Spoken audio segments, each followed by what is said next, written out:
പ്രശ്നങ്ങളിൽ വലഞ്ഞുകൊണ്ടിരിക്കുന്നു. ഈശാനമൂലൻ പടകിനെ തകർത്തുകൊണ്ടിരിക്കുന്നു. പ്രശ്നങ്ങൾക്ക് നടുവിൽ നിൽക്കുമ്പോൾ പൗലോസ് ചാടി എന്നിട്ട് പറഞ്ഞു, സഹോദരന്മാരെ, നിങ്ങൾ ഭയപ്പെടേണ്ട, നമുക്ക് നമ്മുടെ പ്രാണന് ഹാനി വരികയില്ല. എന്താ ഉറപ്പ്?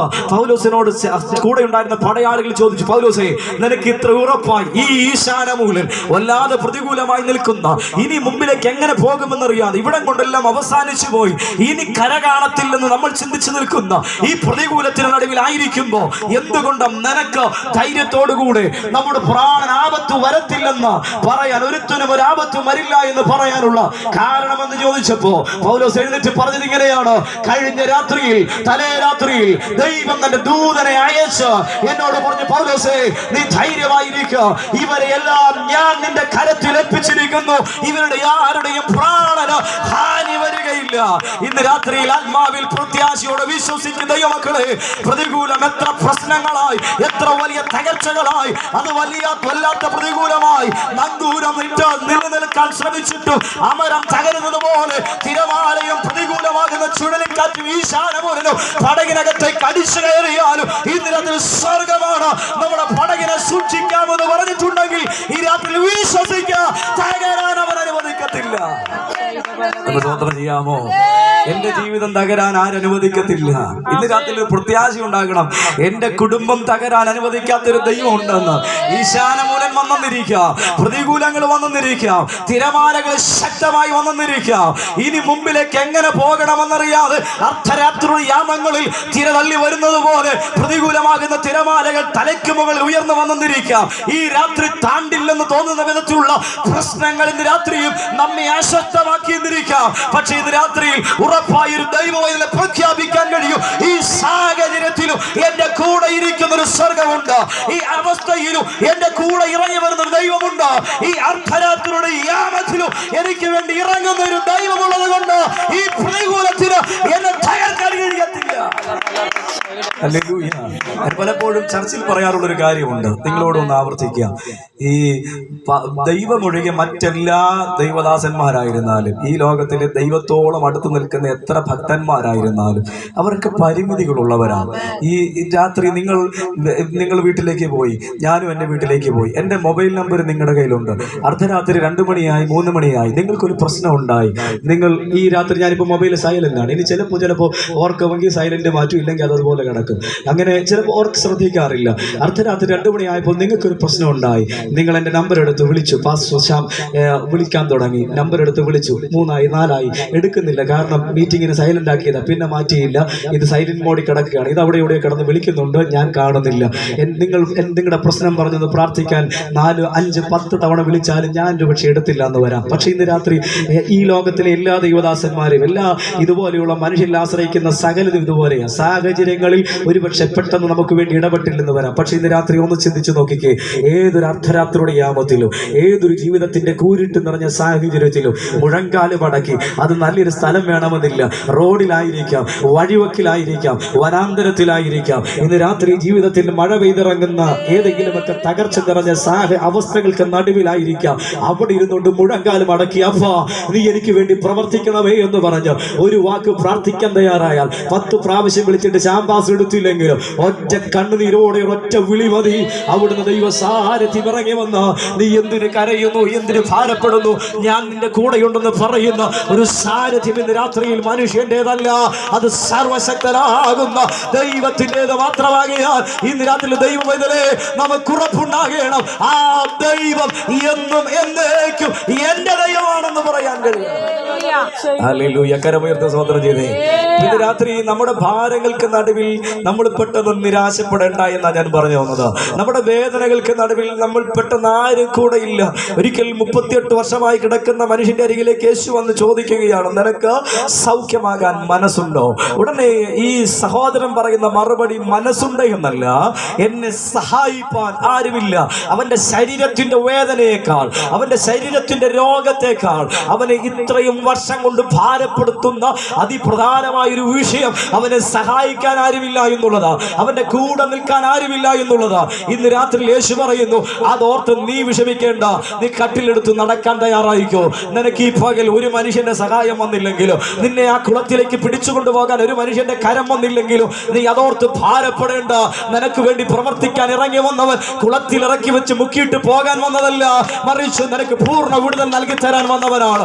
ഇന്ന് രാത്രിയിൽ നമ്മുടെ ആശ്രയം കുളമല്ല, നമ്മുടെ ആശ്രയം സാഹചര്യമല്ല, നമ്മുടെ ആശ്രയം ഇന്ന് രാത്രിയിൽ നടക്കുന്ന ഈ മീറ്റിംഗിനകത്ത് എന്തെങ്കിലും നടക്കുമെന്നല്ല. ഇന്ന് രാത്രി എന്റെ ആശ്രയം ദൈവത്തിന്റെ സന്നിധിയിലാണെങ്കിൽ ഇന്ന് രാത്രി ഞാൻ വിളിച്ചു പറയാ, ആ ദൈവം നമ്മൾ പ്രതീക്ഷിക്കാത്ത നിലകളിൽ നമുക്ക് വേണ്ടി അത്ഭുതം ചെയ്യാൻ അവൻ സർവശക്തനാകുന്നത്. ചിലർ മീറ്റിങ്ങുകളിൽ ആശ്രയിച്ചു വരും. ഇന്ന് രാത്രി ബിനിൽ ബ്രദറിന്റെ മീറ്റിംഗിൽ ഞാൻ പോവുകയാണ്, ഒരു വിടുതൽ ഇവിടെ എനിക്ക് പ്രാപിക്കാൻ കഴിയും. അത് ചിന്തിച്ചില്ല നമ്മൾ ഈ പ്രാർത്ഥനയ്ക്ക് വരും. ഞാൻ തുടക്കത്തിൽ പറഞ്ഞ് നമ്മൾ ഈ ആരാധനയ്ക്ക് വന്നത് വിടുതൽ പ്രാപിക്കാനുള്ള, ദൈവത്തെ സ്തുതിക്കാനല്ല, നമ്മൾ ദൈവത്തെ ആരാധിക്കാൻ വന്നവരാണ്. മറ്റെല്ലാം നടന്നുകൊണ്ടിരിക്കും. ഈ ആരാധനയ്ക്ക് വന്നത് നമ്മൾ വിടുതൽ ദൈവം തരുമെന്നുള്ള ചിന്തയോടെ അല്ല, ദൈവത്തെ ആരാധിക്കാൻ വന്നവരാ. എങ്ങനെയാണ് പ്രവർത്തിക്കുന്നത് ദൈവമാണ് തീരുമാനിക്കുന്നത്. 38 വർഷമായി കിടക്കുന്ന മനുഷ്യനെ നീ കുളത്തിലോട്ട് പിടിച്ചിറക്കിയിട്ട് പൊക്കിക്കൊണ്ടുപോകാനല്ല സ്വർഗം വന്നത്. ആ കുളമാണ് നിന്റെ പ്രതീക്ഷ. പക്ഷേ ഞാൻ പ്രവർത്തിക്കുന്നത് ആ കുളത്തിലൂടെയല്ല, അല്ലാതെ പ്രവർത്തിക്കാനും എനിക്ക് കഴിയും. ഇന്ന് രാത്രി എന്റെ ജീവിതത്തിൽ സ്വർഗം ഒരു അത്ഭുതം ചെയ്യുന്നത് എങ്ങനെയാണെന്ന് എനിക്കറിയത്തില്ല. പക്ഷെ ഇന്ന് രാത്രി വിശ്വസിക്കണം, എന്റെ ജീവിതത്തിൽ സ്വർഗം ഒരു അത്ഭുതം ചെയ്യാനിടയായി തീരും. ദൈവം എന്റെ ജീവിതത്തിൽ ഒരു ദൈവപ്രവൃത്തി അയക്കും. അതെങ്ങനെയായാലും ഇന്ന് രാത്രിയിൽ അത് നിമിത്തം ഭാരപ്പെടേണ്ട, അത് നിമിത്തം നിരാശപ്പെടേണ്ട സ്ഥിതി എന്താണെങ്കിലും അത് നിമിത്തം ഭാരപ്പെടേണ്ട. സ്വർഗം അതിന് നടുവിൽ ഒരു അത്ഭുതം ചെയ്യാനിടയായി തീരും. നമ്മുടെ ഭാരം പലപ്പോഴും ഇതെങ്ങനെ നടക്കുമെന്നുള്ളതാ, ഇതെങ്ങനെ സംഭവിക്കുമെന്നുള്ളതാ.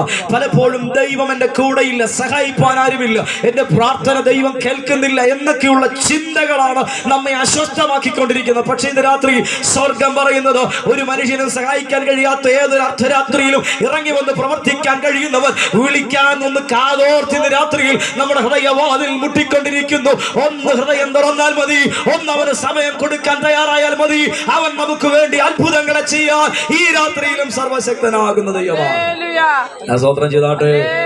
ഹല്ലേലൂയ. എനിക്ക് സമയപരിധി ഉണ്ട്, ഞാൻ വേഗത്തിൽ വാക്യത്തിലേക്ക് ഒന്ന് മടങ്ങി വരാം. നമ്മൾ വായിച്ച വാക്യം ഇങ്ങനെയാണ്: അധ്വാനിക്കുന്നവരും ഭാരം ചുമക്കുന്നവരുമായുള്ളവരെ നിങ്ങൾ എല്ലാവരും എന്റെ അടുക്കലേക്ക് വരുവിൻ, ഞാൻ നിങ്ങളെ ആശ്വസിപ്പിക്കാം. ഒരു മടങ്ങി വരവിനുള്ള ക്ഷണമാണ് നമ്മൾ വായിക്കപ്പെട്ടതായ വചനം. ഒരു മടങ്ങി വരവിനുള്ള ക്ഷണം. എവിടെയൊക്കെയോ മനുഷ്യൻ എന്ത് ചെയ്തു?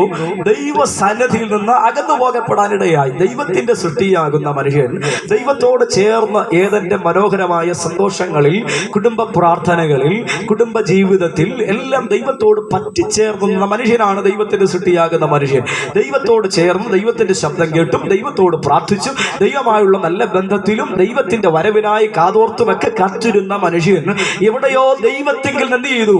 അകന്നു പോകപ്പെടാൻ തക്കവണ്ണം ഇടയായി. ദൂരത്ത് നിൽക്കുന്നവരെ നോക്കി സ്വർഗം വിളിക്കുന്നു: അധ്വാനിക്കുന്നവരും ഭാരം ചുമക്കുന്നവരുമായുള്ളവരെ നിങ്ങൾ എല്ലാവരും എന്റെ അടുക്കൽ വരുവേൻ, ഞാൻ നിങ്ങളെ ആശ്വസിപ്പിക്കാം. ദൈവസന്നിധിയിലായിരുന്ന മനുഷ്യൻ ദൈവത്തോട് പാപം ചെയ്ത് അനുസരണക്കേടാകുന്ന പാപത്തിലൂടെ മനുഷ്യൻ ദൈവത്തെങ്കിൽ അകന്നു പോകാൻ തക്കവണ്ണം ഇടയായി തീർന്നു. ആദിയിലെ പാപം കൊലപാതകമല്ല, ആദിയിലെ പാപം വ്യഭിചാരമല്ല, ആദിയിലെ പാപം മോഷണമല്ല, ആദിയിലെ പാപം ഈ പാപത്തിന്റെ ഗണത്തിൽ മനുഷ്യൻ പല തട്ടുകളായി തിരിക്കപ്പെട്ടിട്ടുള്ള ഏതെങ്കിലും ഒരു പാപത്തിന്റെ പ്രവർത്തികളിലല്ല മനുഷ്യൻ ആദ്യമായി ദൈവത്തിന് അകന്നു പോകുന്ന പാപപ്രവർത്തിയിൽ ഏർപ്പെട്ടത്. ആദിയിൽ മനുഷ്യൻ ചെയ്തതും ആദിത്യതുമായ പാപം എന്താണെന്ന് ചോദിച്ചാൽ ഇതിനകത്തിരിക്കുന്ന സകലരും ഒരുപോലെ വിളിച്ചു പറയും: അനുസരണക്കേടാണ്. എന്താണ് അനുസരണക്കേട്? ദൈവം ചെയ്യണമെന്ന് പറയുന്നത് ചെയ്യാതെ ഇരിക്കുന്നതും, ദൈവം ചെയ്യരുത് എന്ന് പറയുന്നത് ചെയ്യുന്നതും പാപമാണ്, അനുസരണക്കേടാണ്. ദൈവത്തെ ആരാധിക്കാൻ സൃഷ്ടിക്കപ്പെട്ട മനുഷ്യൻ, ദൈവത്തെ സേവിക്കാൻ വിളിച്ചു വേർതിരിക്കപ്പെട്ട മനുഷ്യൻ, ദൈവസന്നിധിയിൽ ആയിരിക്കേണ്ടതിന് ദൈവത്താൽ സൃഷ്ടിക്കപ്പെട്ട ഈ ഭൂമിയിൽ ദൈവമാക്കിയ മനുഷ്യൻ ദൈവസന്നിധി വിട്ട് പാപത്തിൽ അകന്നു പോകാനുള്ള കാരണം എന്താണെന്നറിയാമോ? അനുസരണക്കേട്. ദൈവത്തെ ആരാധിക്കേണ്ട മനുഷ്യൻ ആരാധിക്കുന്നില്ല, ദൈവത്തോട് പ്രാർത്ഥിക്കേണ്ട മനുഷ്യൻ പ്രാർത്ഥിക്കുന്നില്ല. ഏതെങ്കിലുമൊക്കെ പ്രാർത്ഥനകളുടെ കൂട്ടത്തിൽ ഏതെങ്കിലുമൊക്കെ സാഹചര്യങ്ങൾ വരുമ്പോ ദൈവപാദത്തിൽ അല്പസമയം ഒന്ന് ചടങ്ങ് തീർക്കേണ്ടതിന് സന്ധ്യാസമയങ്ങളിൽ ഓടി വന്നിരിക്കുന്ന ജീവിതാനുഭവങ്ങൾ മാത്രമായി മനുഷ്യന്റെ പ്രാർത്ഥനകൾ മാറി, മനുഷ്യന്റെ ആത്മബന്ധം മാറി. ഇന്ന് സന്ധ്യാപ്രാർത്ഥനകൾക്ക് പോലും മനുഷ്യന് സമയമില്ല. ജീവിതത്തിലെ പ്രാർത്ഥനകൾക്ക്, ദൈവമായുള്ള ആത്മബന്ധത്തിന് മനുഷ്യന് സമയമില്ല. മനുഷ്യൻ തിരക്കിന്റെ പേരിൽ ദൈവമായിട്ടുള്ള ആത്മബന്ധത്തെ നഷ്ടപ്പെട്ടു. മനുഷ്യനോട് ദൈവം പറഞ്ഞു, നിന്നെ ഈ ഭൂമിയിൽ സൃഷ്ടിച്ചാക്കിയത് എന്നെ ആരാധിക്കാനാണ്. ദൈവം മനുഷ്യനെ ഈ ഭൂമിയിൽ ദൈവത്തെ ആരാധിക്കേണ്ടതിന് സൃഷ്ടിച്ച മനുഷ്യൻ ആരാധനയിൽ നിന്ന് വ്യതിചലിച്ചു പോകപ്പെടാൻ തക്കവണ്ണമിടയായിരുന്നു. സ്വതന്ത്രം ചെയ്ത് സൃഷ്ടികർത്താവിനെ ആരാധിക്കേണ്ട മനുഷ്യൻ സൃഷ്ടിയെ ആരാധിക്കാൻ തുടങ്ങി. തീർന്നില്ല. ആരാധന എന്ന് പറഞ്ഞാൽ ദൈവത്തിന് കൊടുക്കേണ്ടതാണ്. ഇന്ന് ഈ സമൂഹത്തിൽ നമ്മൾ എത്തപ്പെട്ടിരിക്കുമ്പോൾ ദൈവത്തെക്കാൾ വലുതായി മനുഷ്യൻ പലതിനെയും കാണാൻ തുടങ്ങി. ദൈവത്തെക്കാൾ വലുതായി മനുഷ്യൻ ജോലിയെ കണ്ടു. ദൈവത്തെക്കാൾ വലുതായി മനുഷ്യൻ ഭവനത്തെ കണ്ടു. ദൈവത്തെക്കാൾ വലുതായി മനുഷ്യൻ സാഹചര്യങ്ങളെ കണ്ടു. ദൈവത്തെക്കാൾ വലുതായി മനുഷ്യൻ വസ്തുവകകളെ കണ്ടു.